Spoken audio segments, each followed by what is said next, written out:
Guys,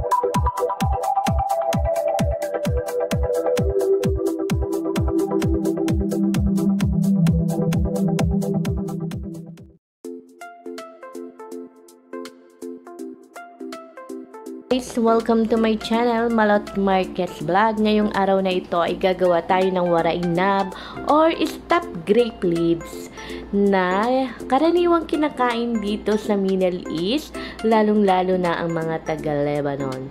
Kailangan natin ng tomato without seed, onions, 3 onions, green onions, dahon ng sibuyas, 1 bunch of parsley, half bunch of coriander, 2 lemon, handful of mint, and gumamit ako ng preservative na grape leaves, olive oil, molasses, and salt. So, nagbabad din ako ng Egyptian rice. So, habang hinihiwa ko ang ating mga gulay, ilibit lang natin ang ating bigas na nakababad. Hiwa-hiwain natin ng maliliit ito. Yan. Hiwa-hiwain natin ng maliliit. Pino ang ating mga gulay.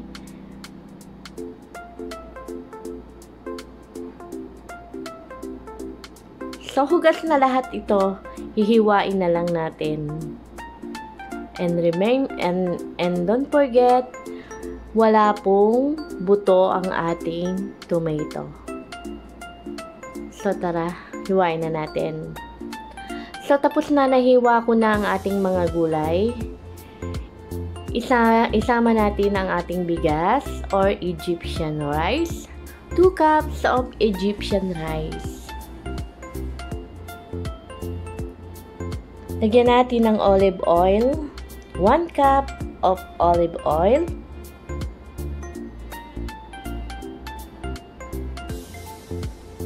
two lemon juice, 2 pieces of lemon juice. Kailangan natin ng lemon, pomegranate or molasses,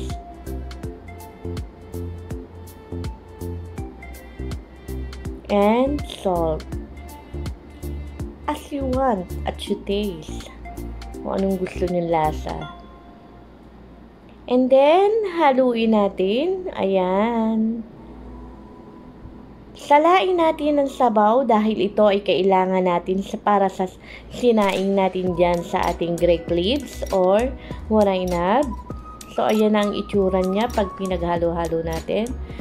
So, pag nilagyan natin siya ng sangkap, kailangan halong-halo para kumapit ang lasa. So, iset aside natin ang sabaw na ito dahil kailangan natin ito maya-maya. Itabi natin para hindi ito matapon dahil importante ang sabaw na yan.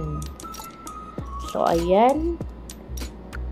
It's ready na nating balutin ang ating warainab. Tara, balutin na natin ang ating warainab.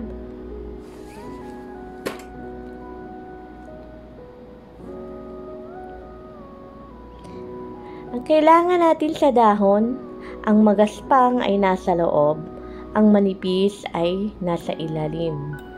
So, ayan. Yan, yung makinis. Ayan, ganyan ho ang pwesto niyan. Yung magaspang, dun natin ilalagay yung ating bigas. So, ganyan ang ating gagawin. Para tayong nagbalot ng lumpia. Pero ito ay warainab or stuffed grape leaves. Ganyan lang kadali, pero napakahirap at napakatrabaho nito. Pero yummy naman. Ayan.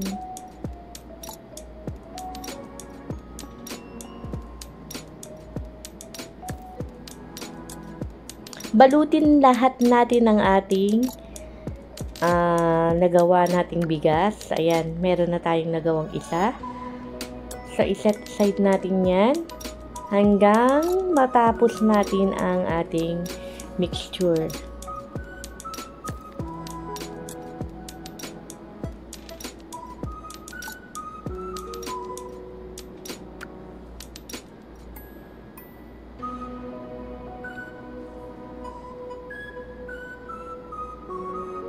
Huwag nating itatapon ang mga maliliit na dahon or sira dahil maya-maya kakailanganin natin ito. Tandaan nyo, huwag nyong itatapon. Kailangan pa rin natin yan.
Natin to sa ating kaldero.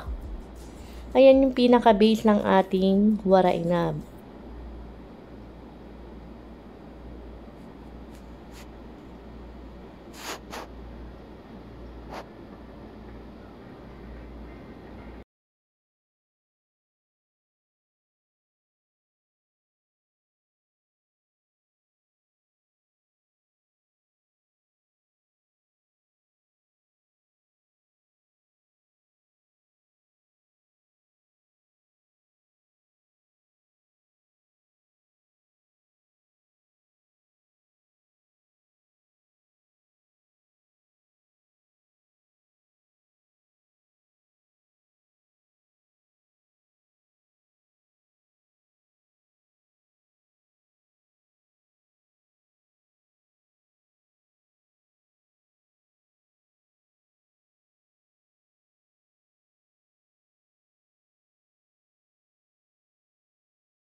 Ayan, dagdagan natin ng olive oil. So, napapansin nyo, maraming olive oil ang ating wara inab.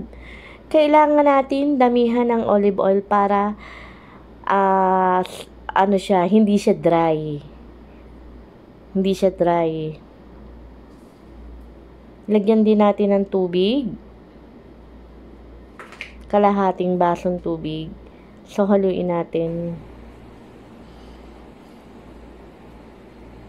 So, takpan natin ng plato para hindi magalaw-galaw habang sinasaing natin sa mahinang apoy. Yan. Ibuhos natin yung tubig dyan, yung ating mixture na tubig. Siguraduhin nakalubog ang ating wara inab.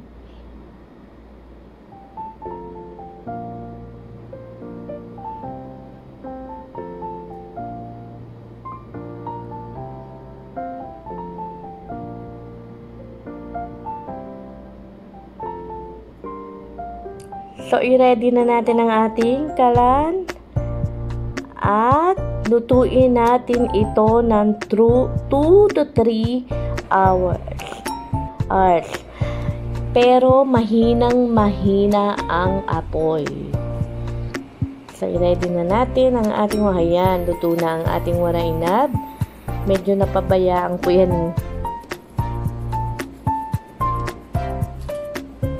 So, luto na ang ating wara inab. I-ready to serve na natin. Ayan.